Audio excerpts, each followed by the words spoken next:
Hi, my name is Scott Sorrentino. I'm a captain for a regional airline here in the United States. I'm based at one of the world's busiest airports, Chicago O'Hare. I've been flying since 2005 and I love my job every time I get to go to work. Being a pilot's a very interesting position in that the training and the day-to-day use of that training is very strongly rooted in engineering.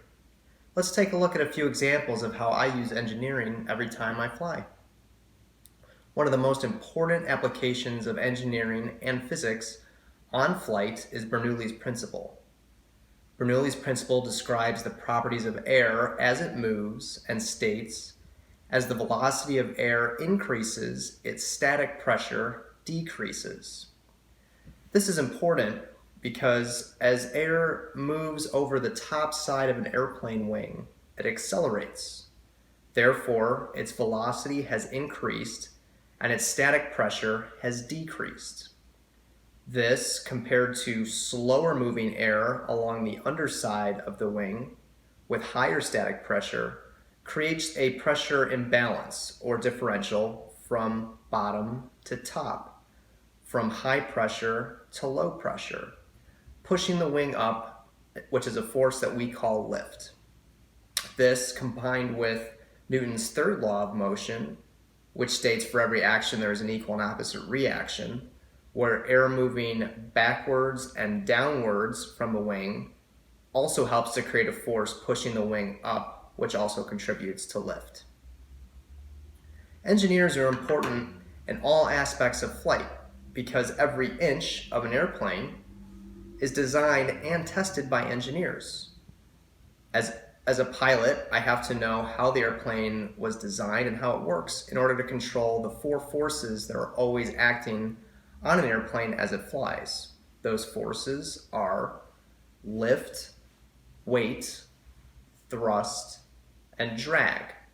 As a pilot, I can change any one or a combination of those variables to safely fly from one city to another.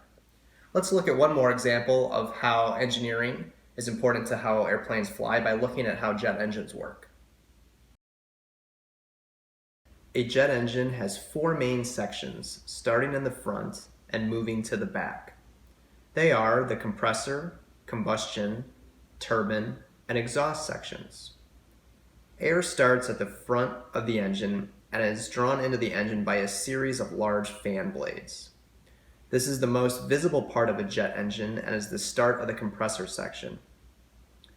Again, back to physics, aerodynamics says that air can be compressed. So when air passes through this fan, it gets compressed as it's being forced between the small gaps in the fan blades. Some of this air continues straight back through the engine, which we call bypass, but we will come back to that later. The rest of the air continues into a series of spinning fan blades that get progressively smaller. This means that each time the air is forced to pass a smaller and smaller set of fan blades, it gets compressed even more. Once the air is at its most compressed state, the air moves to the combustion section, where we add jet fuel to it by spraying fuel into the stream of highly compressed air, and then introduce a spark, and bang! That air we compress now burns and expands, which exerts a lot of force on the next part of the engine, the turbine section. This section has one job, and that is to take that rapidly expanding burned air and force it through a series of fans we call turbines. The difference with these fans is they are not used to compress air, but harness the power of the burned air to spin, not unlike a windmill. These turbine fans are connected to the compressor fans at the front of the engine, and this process starts all over again continuously from takeoff to touchdown. Now for the last section, the exhaust section, where air leaves the engine with a lot of speed, temperature, and force, where we harness Newton's third law of motion again to push the airplane forward, a force we call thrust. I almost forgot about that bypass air. Remember that earlier I said some of that air that enters the engine goes straight back through the engine and doesn't get burned? That's important now because that air is used for a lot of things. For one, it's still compressed and adds to thrust. Two, it helps to keep the engine from overheating.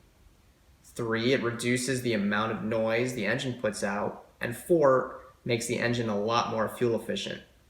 This is a technology that engineers have been working on for a long time that has very recently started to be added to airplanes you can fly on today, such as the Boeing 787 Dreamliner and the Airbus A350.